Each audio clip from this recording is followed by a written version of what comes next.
Приветствую, уважаемые натуралисты! С вами канал Зу. Мы собираем большую видеоэнциклопедию про все виды животных планеты. Любите природу вместе с нами. Подписывайтесь и ставьте лайки. Они помогают узнать о мире животных большему количеству людей. Сегодня речь пойдет о доброй животинке, которая питается кисленькими термитами, спасая деревья от строительной деятельности этих маленьких насекомых. Таких животных, насекомоедов, кстати, вполне хватает. Я уже рассказывала про доисторическую австралийскую ехидну и носители злосчастного вируса панголини. Их вы сможете найти в плейлисте «Не хищники».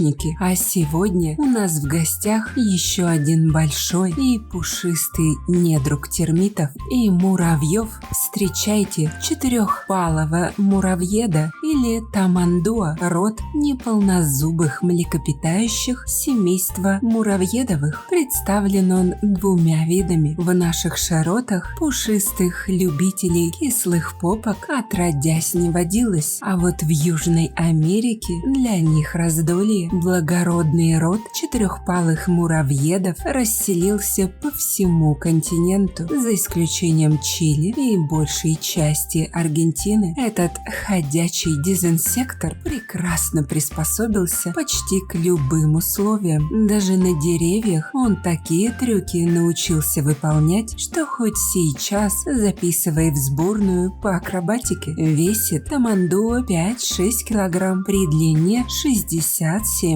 сантиметров. Такой себе крупный кот. Из-за длинных когтей тамандуа косолапит, и его это раздражает, и он предпочитает лазить по деревьям. Там и шанс встретить старшего брата, гигантского муравьеда, нулевой. И опять же, для чего было отращивать такой цепкий обезьяний хвост? В самую глушь тамандуа тоже не лезет, предпочитает опушки леса, парки, а если рядом есть водоем или речушка, то тамандуа будет полностью счастлив и дальше никуда не пойдет. Ходить ему тяжко, потому что очень длинные когти, а иначе как разрывать муравейники и обедать любимыми кислыми букашками? Даже находясь на земле, тамандуа всячески избегают ровных поверхностей, перебираясь по камням и бревнам. Получается что-то вроде пожизненной игры, в которой дети бегают по двору, стараясь не наступить на землю. Тамандуа едят и молодые побеги, и фрукты, но муравьи в их сердце навсегда. Раскопав муравейник, он высовывает длинный липкий язык и собирает насекомых. Кроме муравьев и термитов, наши друзья не едят почти ничего. Да, порой под раздачу попадают дикие пчелы, но не более. Впрочем, когда у вас рот диаметром с карандаш, ничего больше букашки и не съешь. Зато жгутообразный 40-сантиметровый язык для упомянутых членистоногих – это истинный бич божий. За день один тамандуа способен усосать 9000 муравьев. Не спрашивайте, как и кто это считал. Правда, абы какие насекомые тамандуа не подойдут. Муравьи-листоеды, кочевники и солдатики любого вида, способные устроить нашему неполнозубому другу химическую атаку, его не интересует, что вполне логично. Вонючесть не нравится никому, и наш сегодняшний гость это прекрасно знает. Конечно, и насекомые в Южной Америке тоже не лыком шиты. Попробуй-ка пробраться в термитник, например. Только вот за няшной пушистостью муравьеда скрывается настоящая природная мощь. Будучи обладателем 10-сантиметровых когтей, он вскрывает любой термитник, как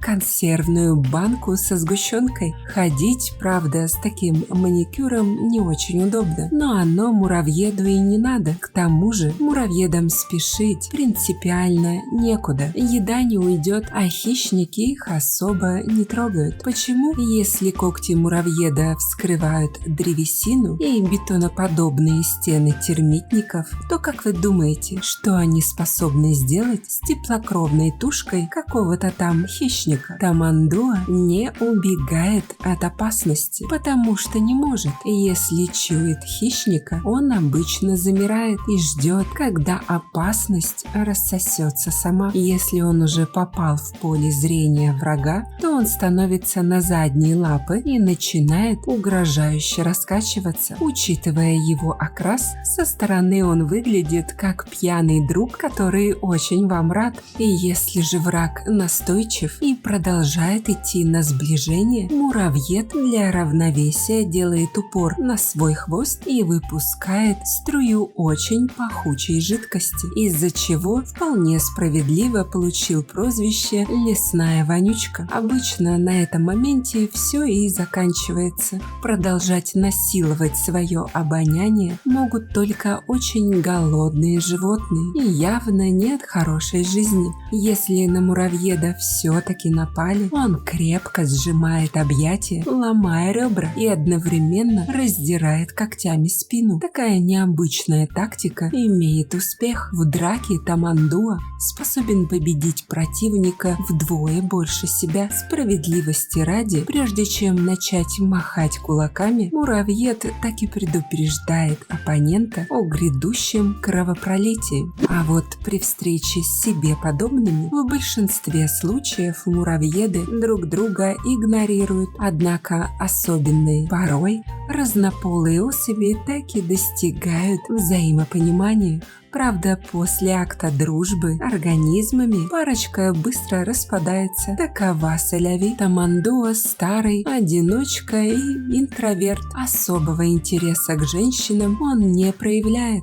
Всего раз в год осенью муравьед срывается, но потом тут же возвращается к своему холостяцкому образу жизни. Самка же воспитывает детеныша одна, совсем маленьких, круглосуточно носит на спине, а ребенка постарше может ненадолго оставить высоко в ветках, предварительно опрыскав пахучей защитой от сглаза и врагов. По вполне понятным причинам детеныши муравьеда взрослеют быстро и начинают передвигаться самостоятельно. Через год маленький муравьед покидает родительницу, но она по этому поводу сильно не переживает, а все потому, что Тамандуа – это самодостаточные одиночки. Войны за даму сердца, территории и гиперопека над потомством их вообще не интересуют. Живут себе, не тужат эти ребята до 10 лет в неволе. В природе сей факт не подсчитан, ибо сложновато наблюдать за ночными бродягами, пожирателями муравьев. С таким отношением к жизни врагов, кроме голых обезьян, у муравьедов быть не может. Особенно достается южным муравьедам. Аборигены юго-востока Бразилии почему-то уверены, что Тамандуа убивают собак. Наверняка этот слух распустили живущие там же кошки. Однако наиболее вероятно, что так местные прикрывают добычу хвостовых сухожилий муравьеда, из которых потом делают сверхпрочные веревки. В общем, убивают, как обычно, прикрываясь своими верованиями. Остальным муравьедам, живущим не на юге, с человеками повезло больше. Некоторые их даже специально в домах содержат для защиты от вездесущих термитов. Кстати, хороший ролик про термитов есть у наших друзей с канала Планета Земля. Заходите, подписывайтесь, ссылка в первом комментарии. Европейцы же активно перенимают эту южноамериканскую моду на муравьедов, и Тамандуа набирает все большую популярность в качестве домашнего питомца. Несмотря на безобидность, инстинкты муравьеда побеждают любое воспитание. Ваши диваны, тумбы и бабушкины комоды будут сокрушены под напором когтей в поисках термитов. На данный момент популяции Тамандуа в дикой природе ничего не угрожает, но из-за малочисленности популяции они все-таки внесены в Красную книгу. А вы бы завели дома такого муравьеда? правда? Пишите в комментах. Американцы, кстати, заводят же дома скунса. Правда, предварительно удалив ему пахучие железы. Также обращаю ваше внимание на то, что у нас появились дизайнерские брендовые футболки от канала. Пока я сделала великого медоеда и его русскую сестричку Росомаху. Приобрести их можно по ссылкам в описании к видео. Спасибо, что посмотрели этот ролик. Не забывайте ставить лайки, писать комментарии о том, какого бы животного вы хотели бы увидеть в следующем видео и делиться этим видео с друзьями. Это очень помогает развитию нашего небольшого сообщества. Подписывайтесь на наши паблики по ссылкам в описании к видео. Там много интересного. С вами был канал о животных Зу. Мы собираем большую видеоэнциклопедию про все виды животных планеты. Любите природу вместе с нами. До скорых встреч!